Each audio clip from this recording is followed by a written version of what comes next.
I'm Donna Meldon, coordinator with the Holmes County Chamber of Commerce, and this is Chats with the Chamber Lady.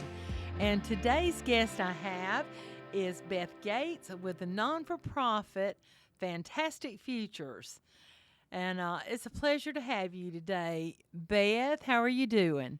Pretty good, thank you. Um, just go ahead and tell us a little bit about yourself, or a lot if you have a lot to tell. Well, I was born in a small town up in the mountains in southwest Virginia, and I married, had 2 sons, and then we moved over to South Holston Lake in Bristol, Tennessee for a while. And after the boys graduated and my husband retired from the Army, we moved down here to Bonifay. While I was in Bristol, I had a boarding and training kennel and worked as a vet's assistant. And after we moved to Bonifay, we've had several small businesses down here. And I love living in Bonifay. It's a great place to live, isn't it? Yes, it is. Now, you started your guardian ad litem volunteer in, I believe it was 1995, and I know that has a lot of bearing with your non-for-profit. So tell us about being a guardian ad litem volunteer. Well, a lot of people don't understand actually what the Guardian Ad Litem program does. But when Children and Family Department get involved in a situation that involves abuse and neglect, then they always have a lawyer that speaks for the department. The parents always have a lawyer that speaks for them in court. And the children are left to suffer the consequences of their caretaker's bad decisions. So the guardian ad litem is appointed, and their job is to see that these children get the services they need. And they also report to the judge on what they consider the best interest of that child after making lots of visits and becoming part of that child's life, actually. And so you have been volunteering with them since 1995. Yeah, and I'm still involved with the program. And that's a statewide program. Yes, it is, isn't it? So anywhere you live, you can become a volunteer and speak for those children. And it's a program that is really helpful. It's also needed because, and this is a program actually that is in every state. They have different rules and so on, but it is, nationwide. Okay. Now, tell us all about Fantastic Futures. I just love that name. Well, we try to give the children the small things that, makes them feel like they're no different from their peers. And a lot of times these small things keep them from being pointed out as different. And so we feel that's really important, and our goal is to give them a little bit of hope, and we all know how important that is because their normal is not the same as our normal. And our goal is to give them a chance at a more fantastic future. So you do serve the children of our community then? We serve Holmes, Washington, and Calhoun counties. Okay. These rural counties don't have sometimes the opportunities that some of the other counties do. And so we felt like it was important to get involved in these counties up here. Well, and we're so thankful that you are. Now tell me, what do you provide for these children? Well, we can provide pretty much what, as long as we have the money.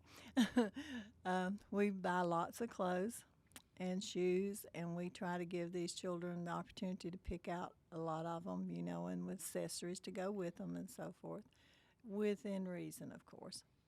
And we've paid the scholarships for cheer camp and for Pee Wee football. We've done birthday parties. We take them to museums. We've taken them to a few fancy restaurants, just things that they don't have the opportunity on a normal day to participate in. Now, you had mentioned to me when we were prepping about, is it the long care, The long-term relative the long placement. term relative placement? Because That that is different from guardian ad litem, isn't it? Well, it's not different in the fact that they were in the foster system at one time. Okay.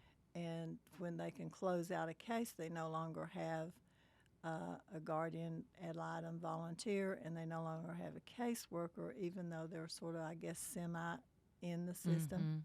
because they still have Medicaid and things like that. Okay. And there's non-judicial cases also that they give the parents or caretakers a case plan, but they don't go to court. They give them the opportunity to work that out beforehand, and they don't have a guardian ad litem volunteer either. Yeah, and you serve a lot of We these can children. serve those children too. All right. And can you tell us a few of those success stories about bringing the smiles to those children and their caregivers too? I'm sure. Yeah.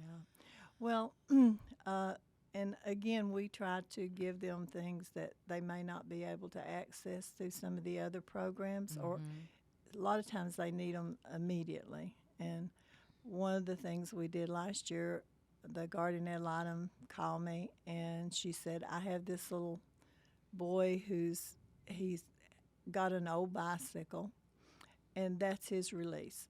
As long as he can come home and get his homework and get on that bike, he rides it till dark. And his bike had gotten run over through no fault of his own. Mm-hmm. And she said, actually, the bike was old and it was too small anyway. And she said, I'm sure I can get it paid for through one of the programs, but it'll probably take several weeks. And she said, he really needs this bike. Mm-hmm. So I went to Walmart that night, bought a bike. They only had one in the size I needed. But they had A that boy's one. bike. That's right. And we paid for it. She picked it up the next morning, and it was there when he got in from school. And I got the sweetest note from him, thank you note. Oh, what did the thank you note say, Beth? He just said it was the most beautiful bike, and just said thank you for it, and it was just so nice to see. He was wrote just it so in his own. appreciative. Yeah, he wrote it in his own handwriting and everything. And last year, one of the volunteers called, and she had a little 9-year-old boy. And she said he wants to go to a week-long camp. And she said he really needs to go to this camp. And she said none of the programs pay for it unless they're 10 years old, and he likes a few months being 10. Mm-hmm. So we were able to send him to the camp. And he needed a few extras like shoes and swim trunks and stuff like that. But these camps are expensive. We sent several, and most of them are $350 to $400. That takes a big chunk out of our funds at one time. I am sure. And we had another young lady, and she had gone into long-term placement, but her caretaker called me and said she's the homecoming queen. And she said, I don't have money to get the dress she wants. And she said, is there any way y'all can help with that? So we not only bought her dress, but we bought her shoes to match and had her hair done and a manicure and pedicure. And I saw her a couple of months later, and she said, Miss Beth, I felt like a princess. Oh, goodness. And just that it's just awesome that you are just basically having such a positive impact on these children, and as you said earlier, making them feel normal. Right. And it doesn't always take the big things. Exactly. Just someone caring about those children. Yeah. Now, of course, as you said, sending children to camp, buying bicycles, prom dresses, that cost a lot of money. And this is what does. Fantastic Futures does.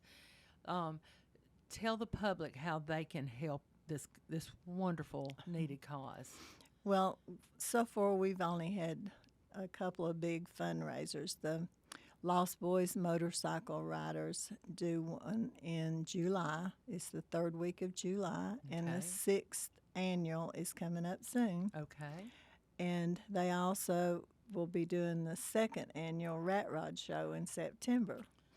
And as of 2020, the IRS recognized us as a 501c3 nonprofit organization. So any donation is tax deductible. But we're thankful for any donation, and you can mail us a check or you can deposit it at First Federal into our account. And it's local people helping local kids. Absolutely. We are just so thrilled to have you today and for you to bring this to our public's attention. And let's see, what's your phone number, Beth? It's 850-768-4470. All right, so anyone can give you a call. Yes. And then you can give them the how they can help. Absolutely. How they can donate, because this is such a worthy cause. You're helping several communities, but we certainly appreciate you helping our Holmes County community, Beth. I appreciate you giving me this opportunity. Thank you so much. We've enjoyed talking to Beth Gates with Fantastic Futures today. And this is Chats with the Chamber Lady. And just remember, if you need it or you want it or you want to do it, we have it all right here in Holmes County.